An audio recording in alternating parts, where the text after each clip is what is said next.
Welcome back to the channel. Don't forget to like, share, and subscribe my channel.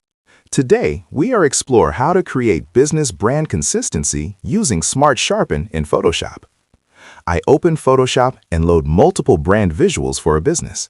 I pause, because consistency defines professionalism. I duplicate the main layer. I open Smart Sharpen and apply the same controlled settings.